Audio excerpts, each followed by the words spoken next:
Yo, what's good everyone? Welcome back to ACS Sneakers. My name is Aiden. On today's video, we are going to be taking a look at the Air Max 95 Indestruct. Before we get into that, as always, I want to say a huge thank you to my returning viewers. Thank you as always for supporting me and this channel. It truly does mean the world to me that you guys keep coming back and just supporting every single one of my videos. So, huge thank you to you guys once again. And to any new viewers, welcome to the channel. We do release brand new sneaker content just like this each and every week. So do make sure to smash that subscribe button, hit that bell notification so you never miss a video. And without any further ado, let's go ahead and get into the intro.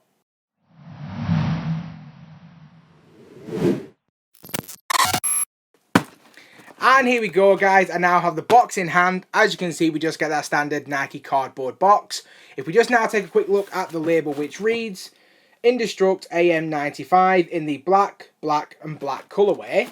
Now this is a personal pair, as you'll be able to tell by the size label, as this is a UK size 9.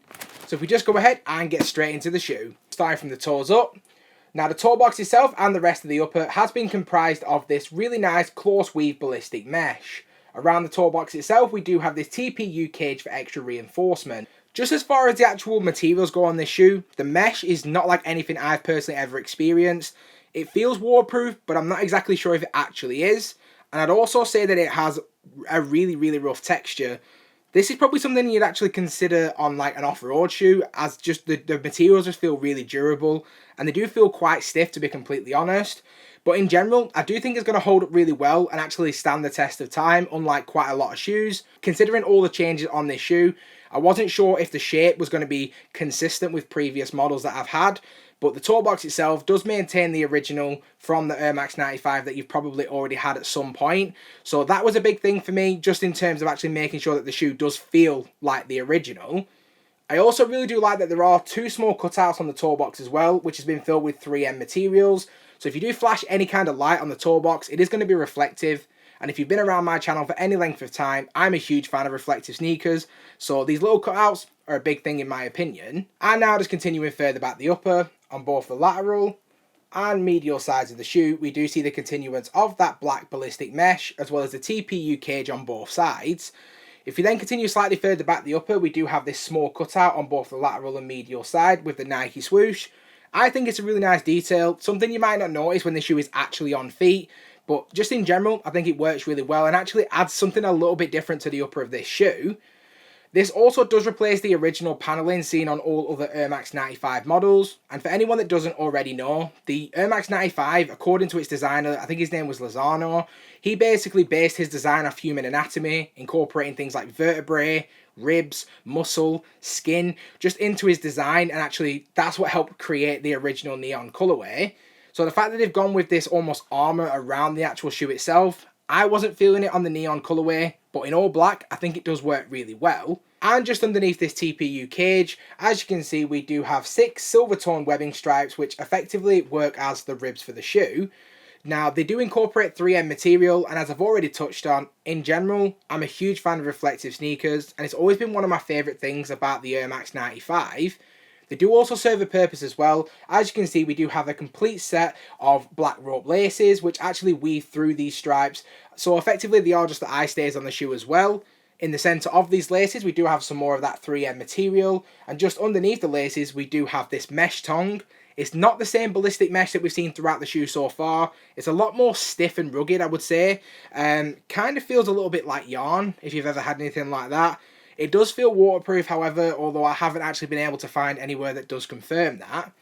But if we then move up the tongue itself, in the centre of the tongue, we do have that rounded Air Max branding that you can see on all other Air Max 95s. And now just moving down to the midsole, as you can see, we do have this primarily black EVA midsole with visible air towards the forefoot, midfoot and heel.